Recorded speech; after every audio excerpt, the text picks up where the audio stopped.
आज ही डाउनलोड करें Skymet mobile app, पूछे मौसम का हाल अपनी पसंदीदा भाषा में और रहे बाकियों से एक कदम आगे। नमस्ते, मेरा नाम महेश फलावत है। आप सभी का स्वागत है स्काईमेट वेदर के नेशनल वेदर बुलेटिन में। 22 जनवरी हो चुकी है और जिसका इंतजार था वो दिन आ गया है। आज ही हमें लग रहा है कि बारिश की गतिविधियां उत्तर भारत में शुरू हो जाएंगी।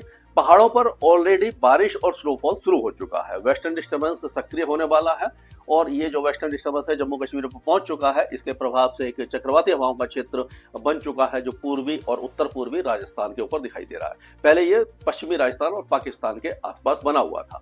उत्तर पूर्वी राज्यों में भी एक साइक्लोनिक सर्कुलेशन बना हुआ है जो काफी दिन से बना हुआ है, लेकिन क्योंकि ये ड्राई है, यानी ये जो साइक्लोनिक सर्कुलेशन है इसमें हवाएं आप देखिए यहाँ से आ रही है, ये सूखी हवाएं आ रही है। तो ये जो यहाँ से भी आपसे ये सूखी हवाएं आ रही है, तो इसमें कोई वेदर एक्टिविटी इसीलिए उत्तर पूर्वी भारत में नहीं हो पा रही है।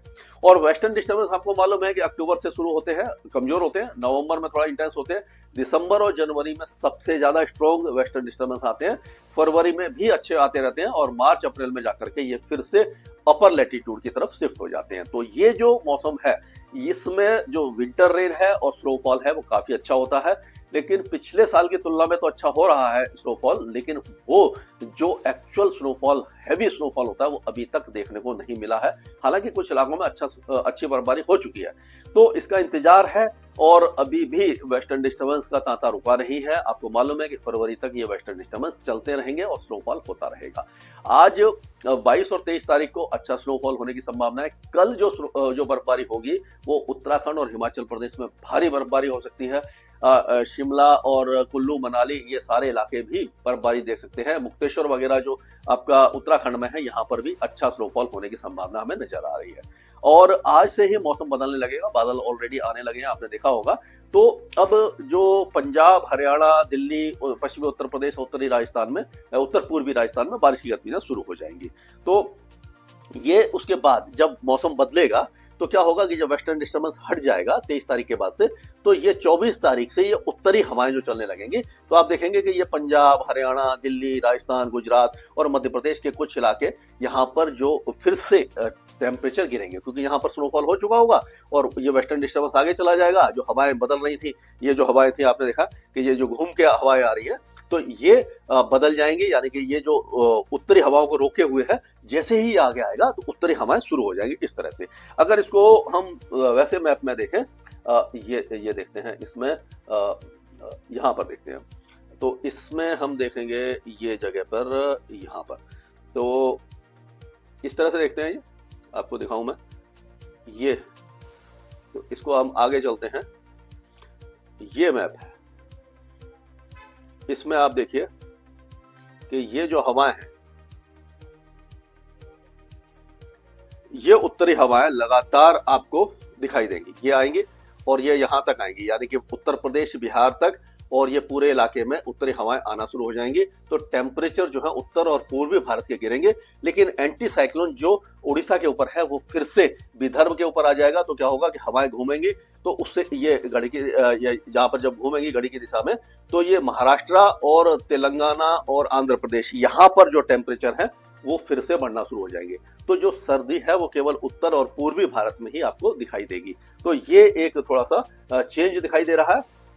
और जैसे मैंने बताया कि बारिश की गतिविधियां और स्नोफॉल शुरू हो गया है, और आज ये जो एक्टिविटीज है वो उत्तराखंड और हिमाचल प्रदेश में ज्यादा होगी, पंजाब, हरियाणा, दिल्ली, पश्चिमी उत्तर प्रदेश में ज्यादा होगी, और कल उत्तराखंड, हिमाचल प्रदेश में ज्यादा हो जाएगा। एक एक जिले की, मतलब राज्य की बात करें तो आज यहाँ पर जो गिलगित बाल्टिस्तान, मुजफ्फराबाद, लद्दाख और जम्मू कश्मीर में हल्का स्नोफॉल होगा, क्योंकि जो एक्टिविटी है वो उत्तराखंड और हिमाचल प्रदेश की तरफ आ गई है। हिमाचल प्रदेश के कई इलाकों में अच्छा स्नोफॉल आज और कल दिखाई देगा। उसके बाद 29 और 30 तारीख को नया वेस्टर्न डिस्टर्बेंस आएगा, तब जाकर के बर्फबारियां पड़ेगी। उत्तराखंड में भी बहुत अच्छा स्नोफॉल आज और कल आपको दिखाई देगा। कल इंटेंसिटी और ज्यादा बढ़ जाएगी। 24 तारीख होते होते मौसम साफ हो जाएगा, उत्तरी हवाएं चलने लग जाएंगी, टेम्परेचर फिर से गिरने लग जाएंगे, और उसके बाद 29, 30 तारीख से मान के चलिए, और 2-3 फरवरी तक फिर से अच्छा स्नोफॉल इस इलाके में हो सकता है। अब अगर हम पंजाब की बात करते हैं तो पंजाब में जो बारिश की गतिविधियां हैं वो होशियारपुर और जलंधर, लुधियाना, पटियाला, ये जो इलाके हैं इसी इलाके में दिखाई दे रही है। बाकी इलाके सूखे रहने वाले हैं।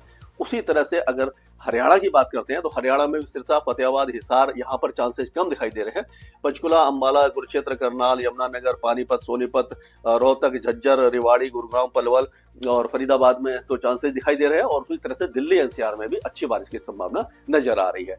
और अगर उत्तर प्रदेश की बात करें तो उत्तर प्रदेश में सहारनपुर, शामली, मुजफ्फरनगर, बागपत, मेरठ, बिजनौर, मुरादाबाद, रामपुर, संभल और ज्योतिबा फुले नगर, गाजियाबाद, हापुड़, बुलंदशहर यहाँ तक बारिश की गतिविधियां हैं। बाकी इलाकों में चांसेस कम दिखाई दे रहे हैं। हाथरस, आगरा, अलीगढ़, मथुरा, आगरा और ये इटावा, औरैया, जालौन, झांसी, ललितपुर, हमीरपुर, महोबा, बांदा, ये सारे इलाके सूखे रहेंगे। और जो बाकी पूर्वी इलाके हैं यहाँ पर भी चांसेस नहीं दिखाई दे रहे हैं। बिहार का मौसम पूरी तरह शुष्क रहेगा। यहाँ पर 3 दिन के बाद टेम्परेचर गिरने लग जाएंगे, उत्तरी हवाएं चलेंगी, उत्तर पश्चिमी हवाएं चलेंगी। और उसी तरह से झारखंड में भी टेम्परेचर 3 दिन बाद या 2 दिन बाद गिरेंगे जब उत्तर पश्चिमी हवाएं यहाँ पर चलेंगी। पश्चिम बंगाल पूरी तरह शुष्क रहेगा। और जैसे मैंने बताया कि साइक्लोनिक सर्कुलेशन असम पर बना हुआ है, लेकिन सूखे हवाएं हैं, तो यहाँ पर भी उत्तर पूर्वी राज्यों में कोई बारिश नहीं होगी। अगर हम राजस्थान की बात करें तो राजस्थान में ऐसा लग रहा है कि गंगानगर, हनुमानगढ़, बीकानेर, ये जो इलाके हैं, जोधपुर, जैसलमेर, सिरोही, पाली, जालौर, राजसमंद, ये सारे इलाके सूखे रहेंगे। केवल झुंझुनू, सीकर, अलवर, भरतपुर, जयपुर, दौसा, करौली और सवाई माधोपुर में ही बारिश की संभावना थोड़ी नजर आ रही है। हो सकता है कि चूरू और हनुमानगढ़ के पूर्वी इलाकों में भी हल्की बौछारें दिखाई दे जाए। अब मध्य प्रदेश पूरी तरह शुष्क रहेगा, लेकिन यहाँ पर 2 दिन के बाद टेम्परेचर गिरेंगे। छत्तीसगढ़ के भी उत्तरी भागों में टेम्परेचर 2 दिन के बाद गिरेंगे। उड़ीसा में भी टेम्परेचर गिरेंगे।